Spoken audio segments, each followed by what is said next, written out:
Hey guys, welcome back to my channel. In today's video, I will be taking you along through the process of making over a small kitchen. This is the biggest DIY project I've ever taken on, and I'm so proud of myself that I was able to pull it off. It proved to be way more difficult and it took way longer than I expected, but I'm so proud of myself and so proud of the results. If you haven't subscribed to this channel, please go ahead and do so right now. Turn on that notification bell so that you don't miss out on my future videos. And by the end of this video, if you like it and if you feel like it was helpful to you, go ahead and give it a massive thumbs up. Leave me feedback on the comment section down below. Let me know what you think. I would really appreciate hearing from you, and also share this video with everybody that you think might be interested in watching this kind of content.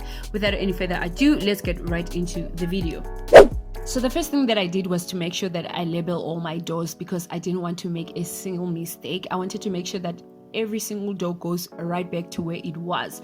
So if you're looking into doing something like this, I also advise that you do the same. Just label all your doors before you remove them to make sure that you don't make any mistakes. Then I just moved on to removing the hardware, which was quite easy.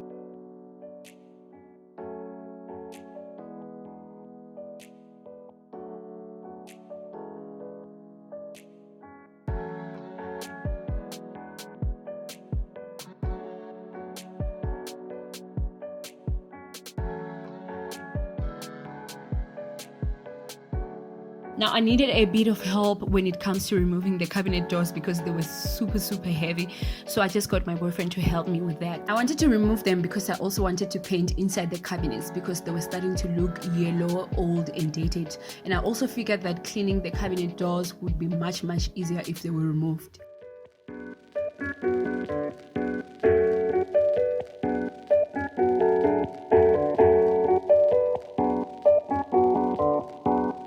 This right here was one of the most difficult things in this entire project, removing the hinges. Couldn't even use the drill because it was just not working, so I needed to remove them manually, and it was just so painful and it took hours. It was exhausting.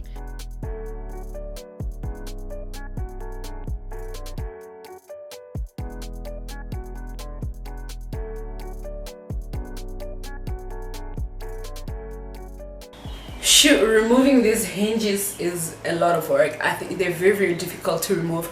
I think it's because they're very old, and I don't think I'm gonna be able to remove all of them. But I just got this multi-purpose lubricant from Checkers, this Q10. I am spraying it around the hinges. I have managed to remove some of them, but some of them are very difficult to remove, so it's helping a little bit.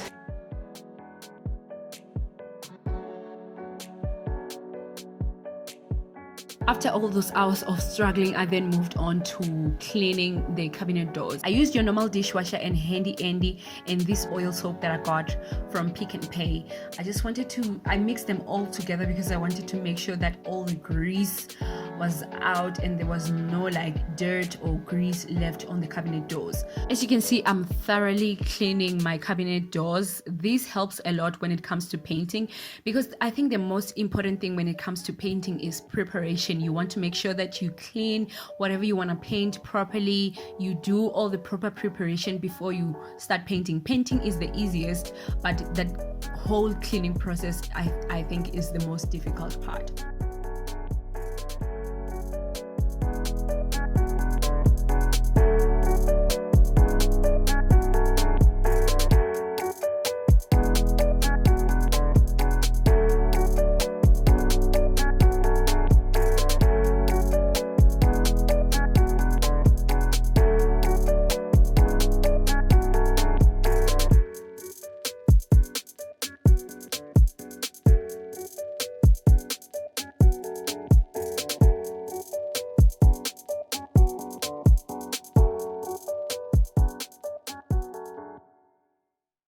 Then after cleaning, it was time to move on to sanding. You guys, I know I will say the words difficult and exhausting a lot in this video, but trust me, everything was worth it.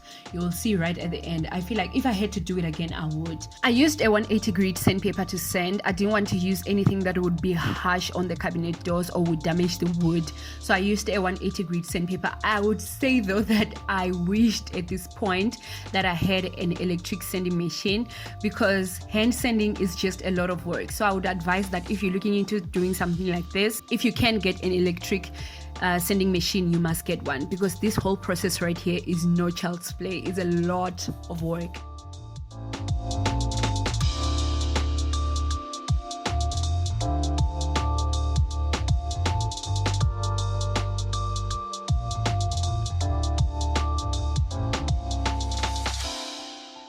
I used a wood filler to fill in the holes where the old hardware was, because I didn't want to leave the holes because I was not going to use the same hardware. So I just filled those up. I probably should have done this before I sand the doors, but I did this afterwards, which made me go back to sanding, which was a poor decision on my part, but I probably should have done this before and then sand everything once.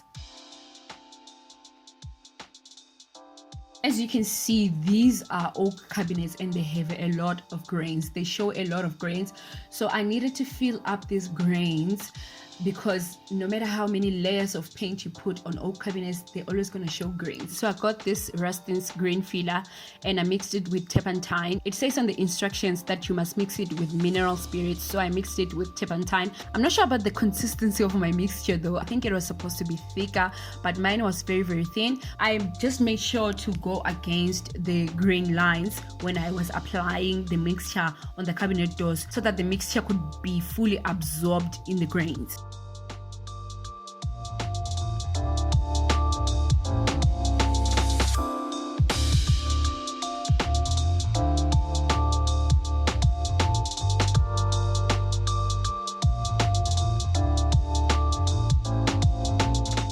And this is how the doors looked like after applying the grain filler. And then I had to go back again and sand my cabinet doors all over again to make sure that everything was flat and there was no like bumps or anything like that.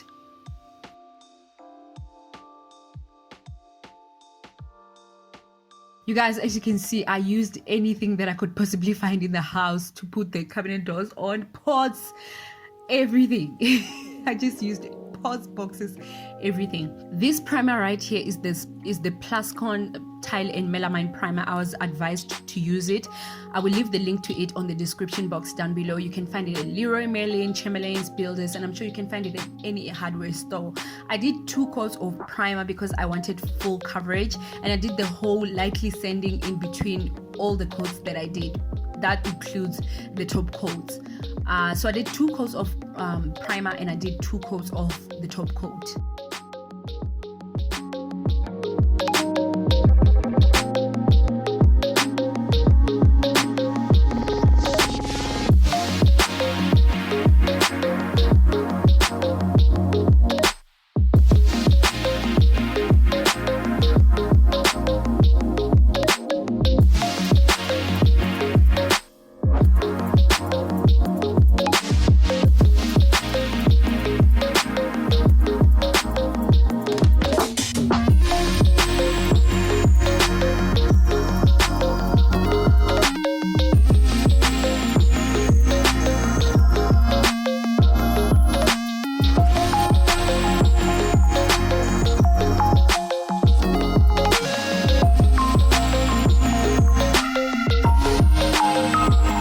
My top coat, I used this Durham New Glow water-based enamel. I was just looking for something that's good quality that won't yellow over time, and this one for me is the best one.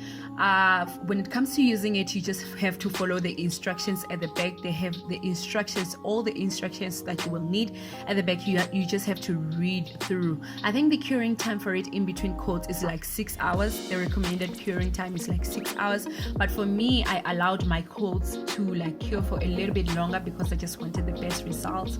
So I think I waited for like probably more than 10 hours in between coats.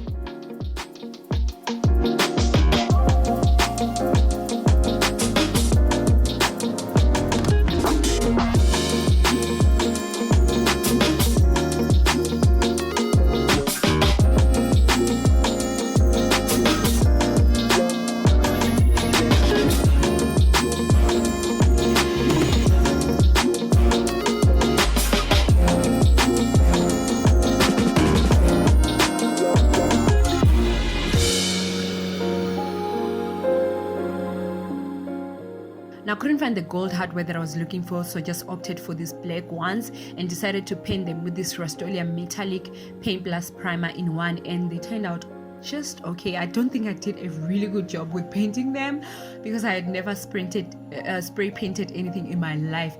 I also lightly spray painted the hinges because I wanted them to match with the hardware. I didn't get new hinges. I used the old ones that were difficult to remove. The Q20 ended up helping a lot, and I did manage to remove them at the end of the day.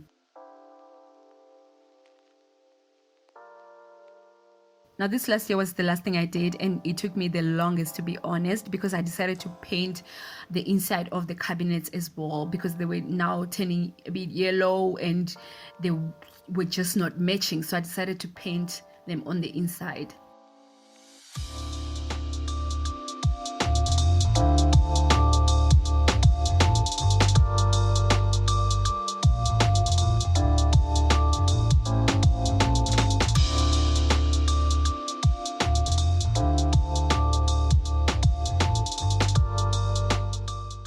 This is how our kitchen looked like before all this work. I'm so glad I took pictures because I ended up for some reason losing the footage that I took of the before, but this is how it basically looked like. And this is our kitchen now. I am so proud of the work that I did, so proud of myself considering the fact that this was my first biggest DIY project ever. We also got people to change the countertops, which I love very much, and we also changed the stove. We still have a lot of work to do in this kitchen because the walls are still looking very dirty and very old. The ceiling is also dirty and the lighting is very bad. So we still have a couple of things to do in this kitchen, but right now I am so impressed and so happy with the work that we've done so far. As you can see, I also decided to paint the backsplash of the kitchen, and how I did that will be up on my next video. So if you're interested in watching something like that, you might want to look out for my next video. Thank you guys so much for watching. Don't forget to like, subscribe, and leave me feedback on the comment section down below. I will see you on my next one. Bye.